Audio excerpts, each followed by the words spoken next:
I'm recording this on an iPhone, so it may not be, great, but someday I'll figure out how to deal with the video equipment. Um, I'm doing this review because I'm faced with the same thing every other woodworker's faced with. I've been woodworking for 20 years, and I do cabinets, fine furniture. Previously, I had a Delta Unisaw that was from the early 90s. It had the Bismarck fence system. It was the full table, and the saw served me wonderful. When I bought the saw, I think I paid around $1,400 for it. Brand new off the showroom floor.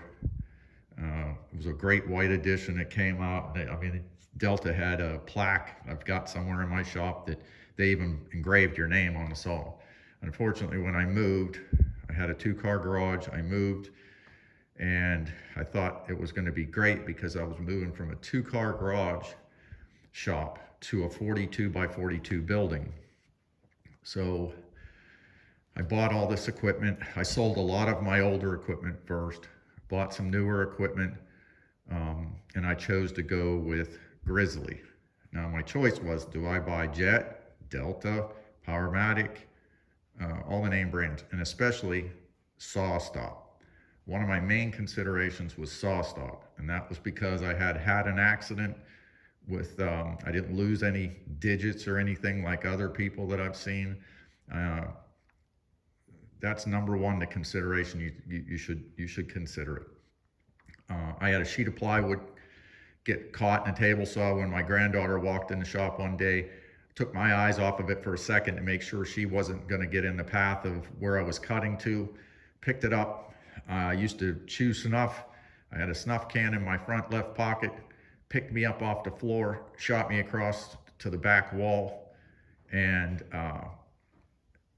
when I got my wits and crawled around for a while, my wife heard the noise. She came out to the shop. She was worried.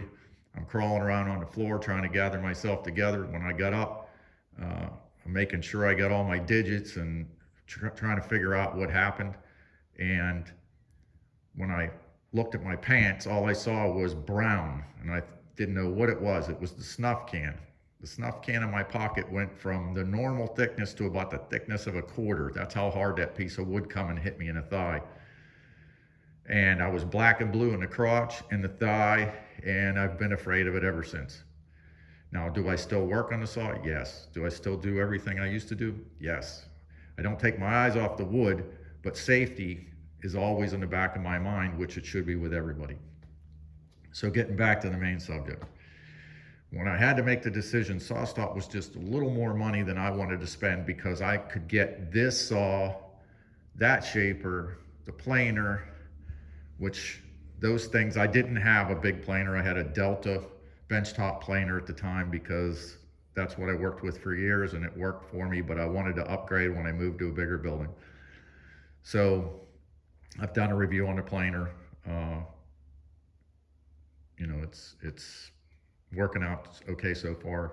The shaper, I'm going to do a review on that.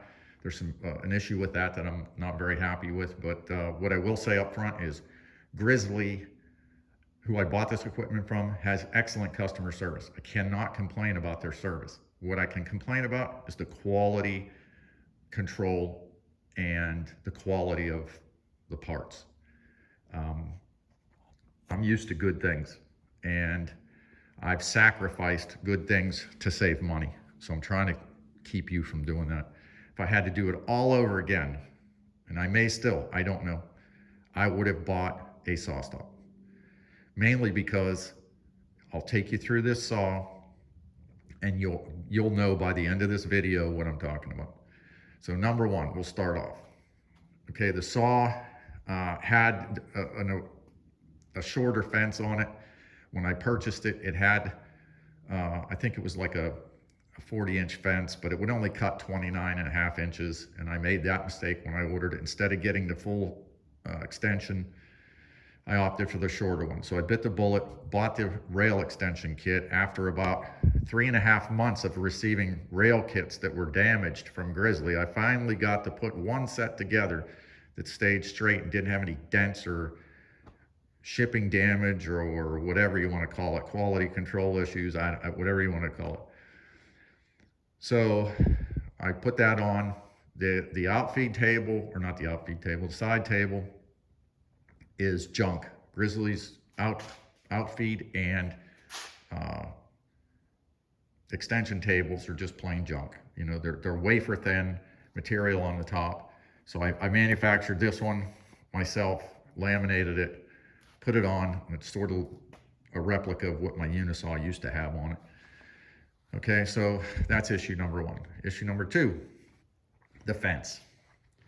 Okay, the fence is a replica of everybody else's fence, Beastmeyer, SawStop, whatever.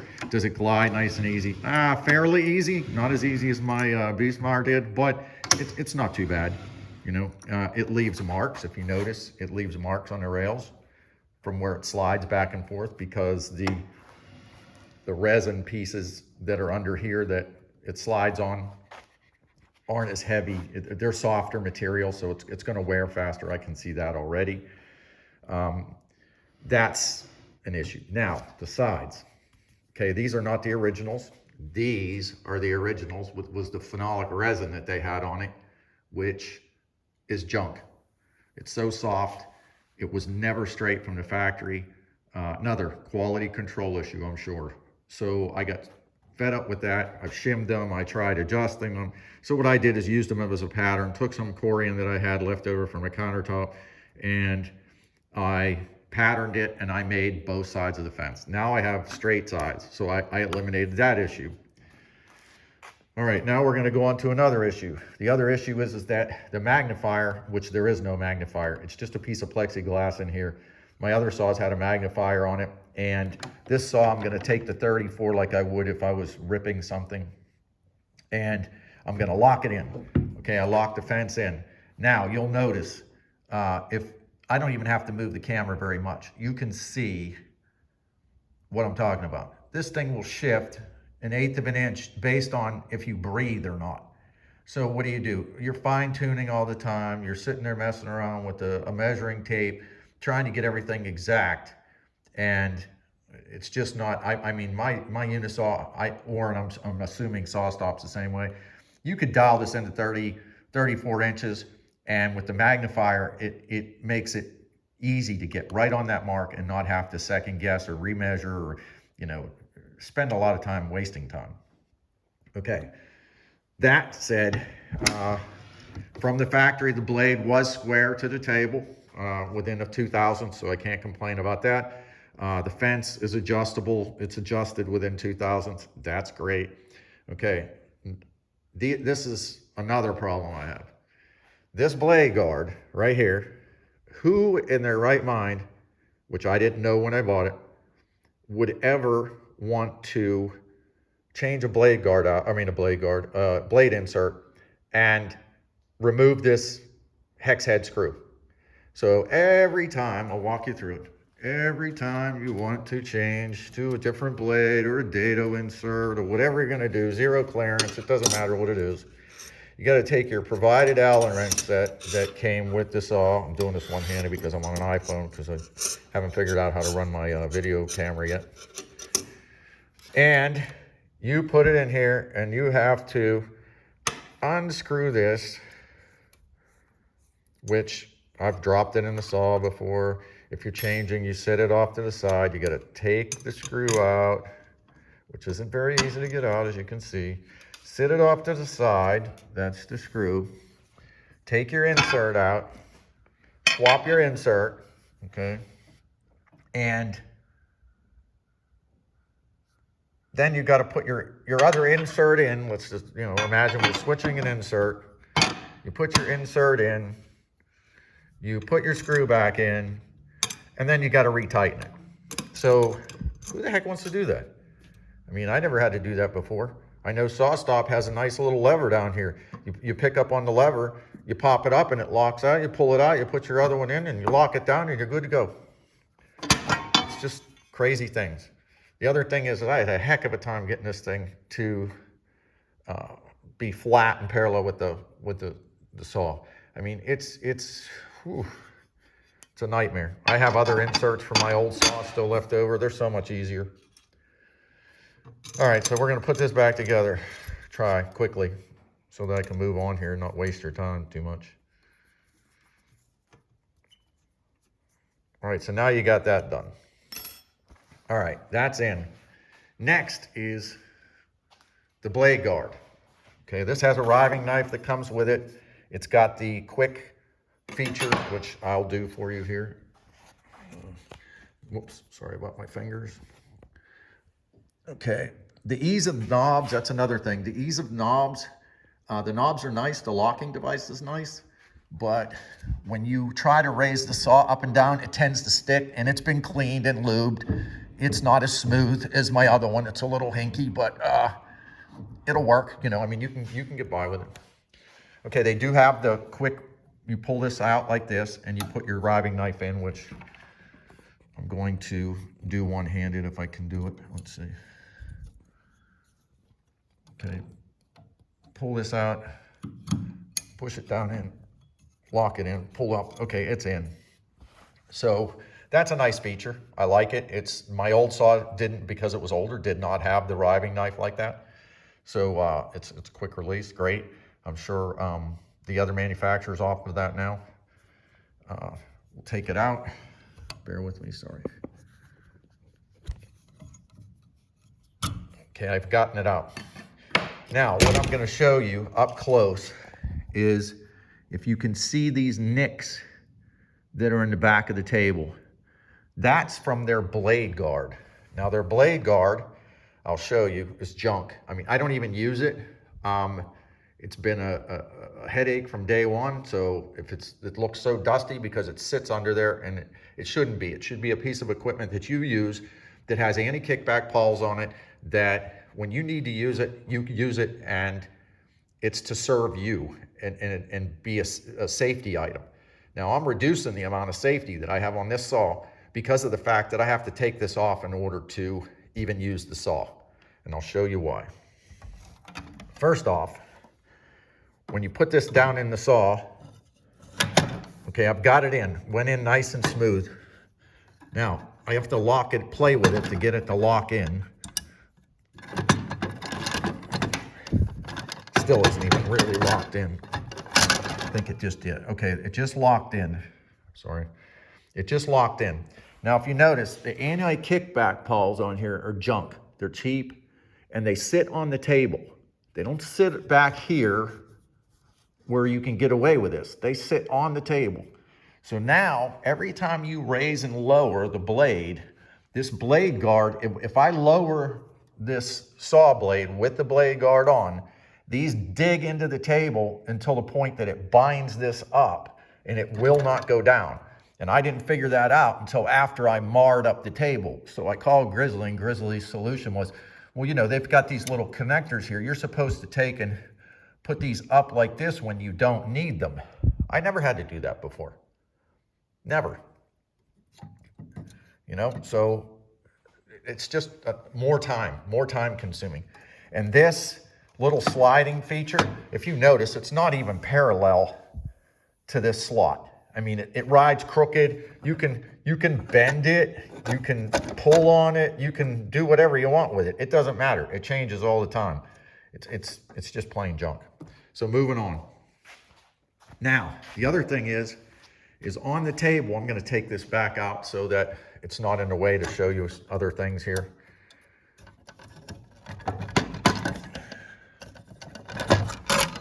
Okay. All right. The other thing is that this extension wing right here, if you look, is not even with this. You know, I mean, it's just fit and finish. You know, I can catch my nail on there, and it's not much. You know, it might be a 1/16 of an inch. But if you go back to the back, you know, is on the rail, and it's, you know, sits fairly close to this. I'm not going to say this. I had a hard time lining this up. You can't get it perfect. It just doesn't work. It's almost like it's uneven or bowed just a bit, and you're forcing things that don't need to be forced. This one came out a little bit better. If you look at this side here, it's negligible. So I'm not even gonna say anything about that one. But this one's definitely different than this one. And then, you know, it's beveled all across the front. The other thing you'll notice is big scratches in the table. That's because the metal that's used here, I don't think I could be wrong. Like, I'm not an expert on this, so it's not as polished and refined as a SawStop or my Unisaw was. You know, the new ones, I'm not sure if they're all making them like this now or not. But this metal is really soft. If I drag this, I shouldn't do it, but if I drag this and go like this, it's gonna leave a scratch. I mean, I don't know if you can see that or not. I just did that and it leaves a scratch. So, you know, I keep it polished. I take care of my equipment. All right, let's move on. I got the mobile base. The mobile base is nice. It works. You know, it is what it is. All right, so let's go underneath. Here's another pet peeve. Another one is if you go underneath the saw where your back connection is, one is it's on the side, it's underneath your side table. So you have to crawl under the saw to open it. Okay, well, that's not too much of a problem. Now we're gonna open it. It's got a nice knob to open it. It looks great until you open it and you realize, what the heck? It's like the dust collection is about 3 inches from the bottom of the table saw higher. So what you get is this wall of sawdust that builds up in here because this is down below here. If I pull this out, you'll see that as I'm digging here, there's a ledge here. It doesn't come down to here and feed into where your dust collection would be. It's literally got, you know, 1.5 inch or 2 inch lip here. It's probably about more like 1.5 inches in here. So the sawdust backs up to here. Then you got another 3 inches or whatever before it ever can get to the vac. So the whole thing fills up with sawdust because nothing's going to flow down to that because it's got a hill to climb. It's got to build up to this level up here before the dust even can get extracted out.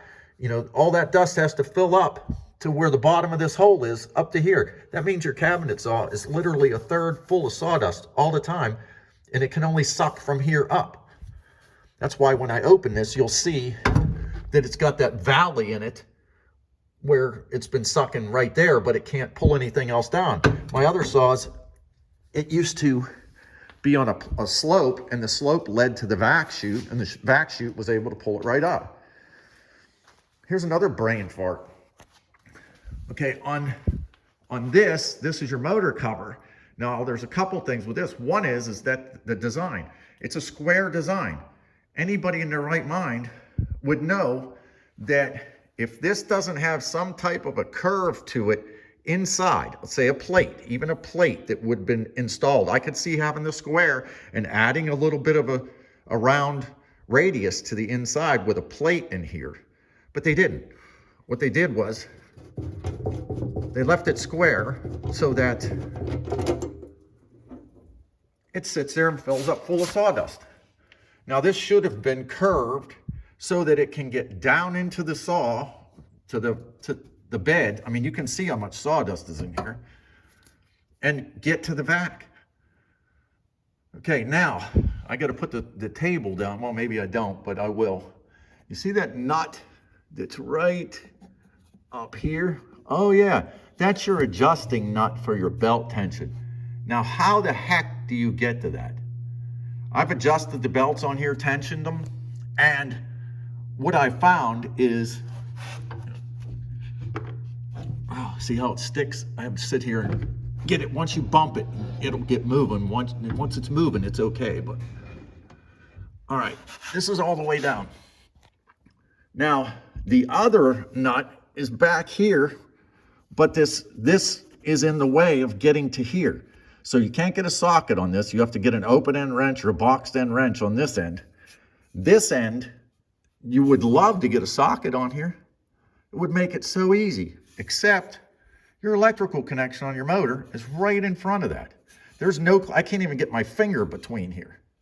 So what ends up happening is you got to unplug the saw, take this cover off. There's 3 screws holding this in. You got to detach this whole box from here and then move this out of the way so that you can get to the nut, because there's not enough room to get any leverage in here to get this nut loose. And if you do, you might be able to if you had, if you're using an open end wrench, but everybody knows an open end wrench is going to stretch on this bolt whenever you put any pressure on it to try to tighten it down.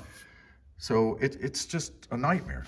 You know, it took me like an hour and a half just to go through that to adjust the belt tension, you know, up here for the 3 belts. Now I know they've discontinued this model, but I would say most of their models are probably going to be similar to this. But that's why I labeled the video, I should have bought a SawStop. Just fit and finish, all these little quirks, all the time that I have tied up into this. And every time I come out here to work, to do what I enjoy doing, I spend time having to deal with these issues. And it's really getting on my nerves. The fence, the issue with the fence, you know, it makes work out of something that's supposed to be pleasure. And just the safety aspect of the whole thing. Now that I sit here, I should have opted to buy the SawStop saw, and would I have gone for the 5-horse or the 3-horse? Oh, it all goes back to the point of, if you can afford to spend the money, buy the 5-horsepower saw, get all the bells and whistles. I would have gotten the extension table, I mean the sliding table, full rail system. I would have maxed this thing out. The overhead vacuum arm, I would have went for those things. Now, back when I was saving money to get that and that, I would sacrifice those for a SawStop saw.